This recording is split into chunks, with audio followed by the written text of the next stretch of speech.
مەهاباد بەجێ بێڵەوە بەرەو رووسیا بەرەو وڵاتێک بەڕێکەوێ چەند سیارە لە بەردەستی ئامادە بوو پارێکی زۆری هەبوو زۆر بە ئاسانی دەیتوانی لە وڵات دەرچێ و ژیانی ڕزگارکە بەڵام نەخێر مایەوە و تەسلیم بوون و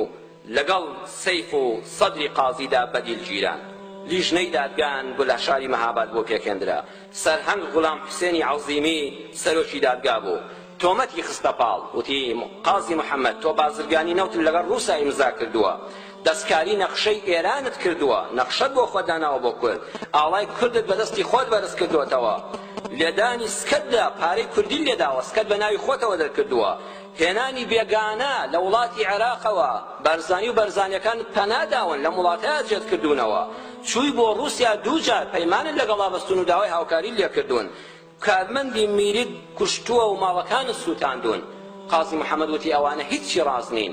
من بیرە نەوتم لەکوێ بوو هەتا پەیمانی نەوت لەگەڵ رووسیا بەستم کام بیرە لە وڵاتی منە هەیە کام شەریکاتی نەوتی لێیە کام پارەیە بە ناوی قازی محەممەد و کۆماری کوردستانەوە دەرکراوە من تەنها خزمەتی میلەتی خۆمم کردووە ئاڵام بەرز کردوێتەوە پەشیمان نیم سەرۆک کۆماری کوردستانم ڕاگەیاندووە و نەخشەی کوردستانم داناوە هیچ لێی پەشیمان نیم و خوا مافی پێداوم بەرزانیەکان و خەڵکی کوردستانی عێراقیش میوان نین لێرە کوردستان ماڵی هەمووانەوە بۆ هەمومان وەکو یەکە هاتوونە ماڵی خۆیان و لە پەنا ماڵی برای خۆیاندان ئەمجا چیش بڕیار دەدەن ئەوە ڕاستیەکانە و ئەوەی تری هەمووی تۆمەتە بۆمان هەڵدەبەستن ئەمجا سەیفی قازیان هێناوەتی تۆ وەزیری جەنگ بووی تۆ جێگری سەرۆک کۆمار بووی وتی بەڵێ ڕاستە سەیفی قازیش وتی شعری حەماسی نووسیەوە بە باڵای قازی و کۆمارە وتوتە شعرت خوێندۆتەوە لە مەیدانی چوارچرا وتی ئەوەش ڕاستە وتیان دەی بڕیاری دادگا ئەوەیە دەبێت هەر سێکتان لە سێدارەت بدرێن و ملکتان بەپەتا بکرێ سێ مانگ بەم تەعزیبە هێشتیانەوە دواتر دادوە سەرهەنگ ڕەزای نیکوزادە لە 28 1947 جارش کە دادگایان بۆ داناندەوە ئەمە هەر دادگا نەبوو بەس وەکو تەعزیب و ڕوحی وا بوو تۆ سێ مانگ چاوەڕێی پەتی سێدارە بکەیت سێ مانگ کۆتایی ژیانت بێ هێشتاش سوکایەتیان پێدەکردن ئەڵێ دادوە ئەو سەرهەنگ ڕەزای نیکوزادە زۆر بە تووڕەیی لەگەڵ قازی محەممەدا قسەی دەکرد قازی محەممەد تا بڵی پیاوێکی مەند بووە هێواش قسەی بە هێواشی دەکرد ئەدەب و حرمەتی خۆی دەپارات دەڵێت تەنها ئەوەندەی پێوت وتی من بڕوام وایە کە تۆ نەبڕوات بەخوا هەیە نەبڕوات بە محاسبە و کتابی خوا هەیە بەس ڕێک زەڕە جوامێری تێدا بێ ئینسان ئەگە موسڵمانیش نەوێ یەک زەڕە حرمەت و ڕێز لە خۆی بگرێ من نامەوێت ئاستی خۆم بێنمە ئاستی تۆوە ئەی ناتوانم بە زمانی تۆ جواب بدەمەوە ئەڵێ دادوەر پێوت هەی کوردانی سەگ سیفەت قازی دەنگی بەرز کردەوە وتی ئەو کەسەی کە بێ سفەتە بێ ئابڕووە کە بەڵێنی نییە ئەوە تەنها تۆ ئەمسالەکانی تۆن پێیوت ئەزانی ئەنجامی ئەو قسەیە دەنگ بەرزکردنەوە بەسەر دادوەرا چییە وتی زۆر باش دەزانم کە ئیعدام دەکرێم و گیان لەدەست دەدەم بەڵام وەڵڵاهی ئەوەی کە تۆ بەلاتەوە زۆر گرنگە ئەو شەهید بوونم بە ڕەحمەتی خوا دەزانم بەسەرمەوە خوا لێم قبوڵ بە نسیب نیکە ئەوەی کە تۆ زۆر بەڕاستی هەڕەشەم پێ دەکەی من بەلامەوە یەکێکە لە ڕەحمەتی خوا بەسەر مرۆڤی ئیماندارەوە کە خوا بە شەهیدی بباتەوە بە لای خۆی ئەڵێ لەو کاتەدا دادوەرەکە سەرهەنگەکە ئاڵایەکی هێنا ئاڵای کوردستان بوو ڕسمی چەکش و داشی تیا هەڵکەندرا بوو تفێکی لێکرد و ژێر پێی خۆیدا وتی ئەوەش ئەو پەرچەمەی کە بەرزت کردەوە قازی وتی ئەو پەرچەمە ئاڵای کوردستان نییە ئاڵای کوردستان چەکس و داشی تێدا نییە و ئەو ئاڵایەشم ڕەوانە کردووە ئەو ئاڵایە ناچێتە ژێر پێی تۆوە و ئەو ئاڵایەش نابێت دەستی تۆ بکەوێ و ڕۆژێک بە شوێرایی چاوی تۆ هەر بەرز دەبێتەوە وتی تۆ پیاوێکی مەندی بۆ تووڕە بووی بۆ هەڵچووی وتی ئەو کاتی سوکایەتی بە میلەتەکەم بکرێم هیچ کاتێ بێدەنگ نام و دەنگ بەرز دەکەمەوە وتی بۆ نەڕۆیشتی کە دەزانی سوورا و سوور دەکوژرێ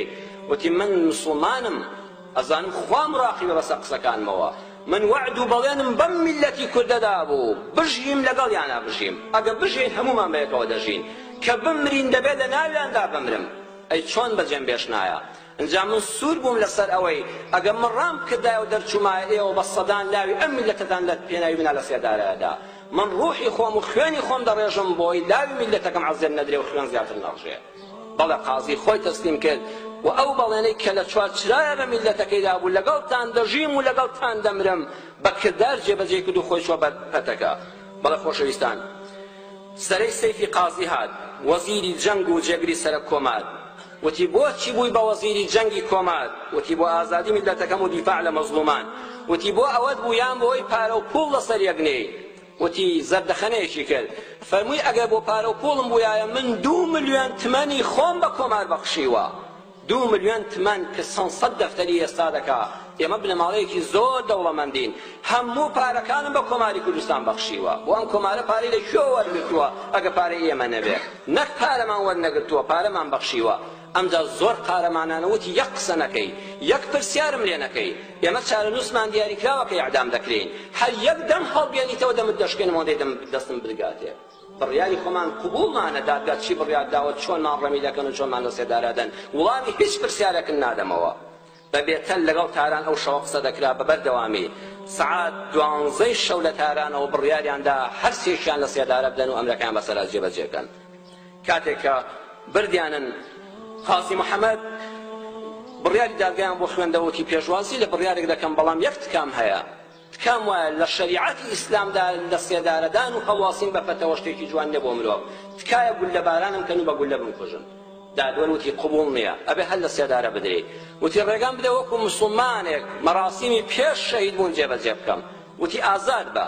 نیو سعاتێک مۆڵەتی دا دەست نوێژێکی پوختی گرت و دوورکان نوێژی پێش مردنی کرد و ئەمجا دەفەرمێ بەرەو قیبلە ڕاوەستا و دەنگی بەرز کردەوە هەموو گوێیان لێبوو فەرمووی خوای تاق و تەنها و بێ شەریک تۆ ئاگاداری من ئەوەی کردم لە دنیادا تەنها بۆ ڕەزامەندی تۆ بوو هیچ پلە و پۆست و ڕیایەکی تێدا نەبوو خوایە تۆ خۆت ئاگاداری لە قیامەتا دێمەوە حزورت ئەوەی بۆ میلەتی کورد توانە و دەسەڵاتم بوو بێ درێخیم لێ نەکردووە وەقەت ڕۆژ لە ڕۆژان خیانەتم لەو گەلەی خۆم نەکردووە ئەوەستا لە پێناویانە دەمرم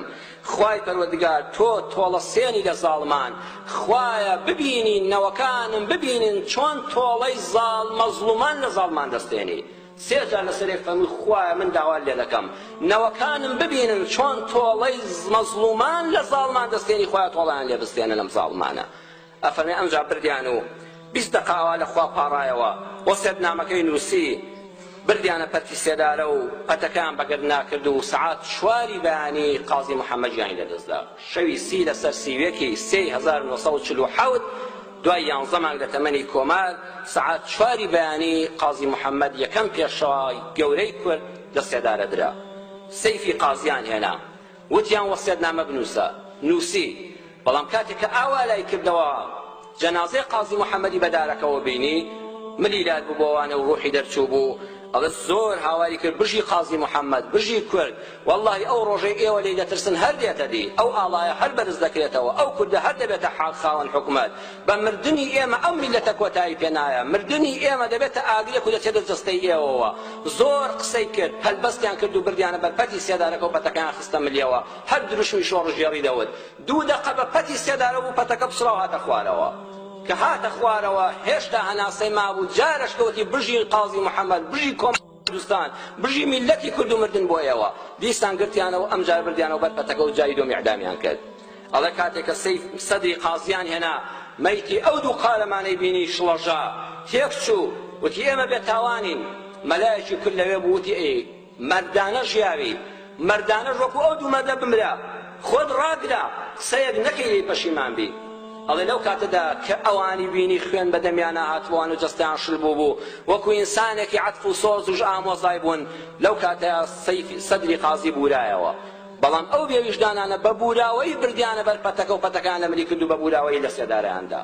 بەڵێ مەیتی هەرسێکیان چەند ڕۆژ بەوێەوە بوون بەوەی خەڵک وەکو عیبرەت تەماشایان کە ئەم سێ قارەمانەی میلەتی ئێمە ئەم سێ پێشەوایە ئێمە دوعای خێر دەکەین کە خوای پەروەردگار ئینشاڵڵا جێگان لە بەهەشتی بەرینا زیاد کە بۆ قازی محەممەد ئەوەندە خۆشەویستە لەبەرەوەی کە بەڕاستی پابەندی شەرع بوو چەند نمونەیەک لە ژیانی باز دەکرێت کاتێک کە سەردانی ئیتیحادی سۆڤیەتی ئەو سەردەمە مۆسکۆی کردووە کە هەمووی شوێعی بوون ئەڵە کەلانیان بۆ قازی دەبێت چەند جار تاکیدیان دەکردەوە جەنابی قازی محەممەد دڵنیا بە ئەم گۆشتە حەڵاڵە و بە پێی شەریعەت سەر بڕدراوە ئەوەندە سامیان لێ دەکرد ئەنزانی چەند پیاوێکی پابەندە بەدینەوە کاتێک کە لە مۆسکۆ لەگەڵ سەرۆکی ئەنجومەنی وەزیرانی ئازربایجانی سۆڤیەتی بەناوی باقڕۆف کۆ دەبێتەوە ڕۆژی جومعە دەبێت لە وەختی نوێژە قازی محەممەد لە گەرمەی کۆبوونەوەدا داوای لێبوردن دەکات ئەڵێ ئێستا بەجێهێنانی فەرزی نوێژم لەسەرە ئەبێ بڕۆم کۆبوونەوەکە بەجێ بێڵم و بڕۆم نوێژەکەم بکەم ئیزنی دەدەن بە حرمەتەوە دەچێت نوێژەکەی دەکات هەروەها کاتێکەوە نامەی بۆ فەرماندە سەربازیەکان نووسیوە بۆ دەستگای ئاسایش نووسیوە بە مۆری خۆی ماوە نووسراوە دەسەڵات و سەلاحیەتتان هەیە بۆ پاراستنی ئاسایش و ئەمن و دیفاع لەم کوردستانە بە مەرجێک بە مەرجێک لە سنووری شەرعی خوا و پێغەمبەری خوا لانەدەن هەموو نامەیەکی ئەوەی تێدا بووە سەلاحیەتتان هەیە لەلایەن منەوە بەڵام بەو مەرجەی لە قورئان و شەرع لانەدەن لە سنەتی پێغەمبەر صلی الله علیه و سلم لانەدەن کەواتە قازی محەممەد هەر بە نەمری دەمێنێتەوە بەهۆی پابەندبوونی بەو ڕێبازە پاکەی کە بە ئیسلامەوە گرتی بۆیە سەرکردە کوردەکان برانی خۆم پێتان شەرم نەبێ کاتی ئیفتیتاحێک دەکرێت بسم الله الرحمن الرحیم لە بکەن سڵاوەتێک لەسەر پێغەمبەر لێدەن صلی الله علیه و سلم بناغەکە وا هاتووە ئەوەی لەم ڕێبازە ڕاستەقینە لادا کاکە بە زۆڵەکوت حساب دەبێت لەگەڵ حرمەتمدا ئێوە زۆر جار لەسەر تەلەڤیزۆنە دەتان بینم دێنە سەرکار ئەم کاتتان باش کوڕا ئەم کاتەمان کوا باشە کە بە ناوی خوا دەست پێ ناکرێت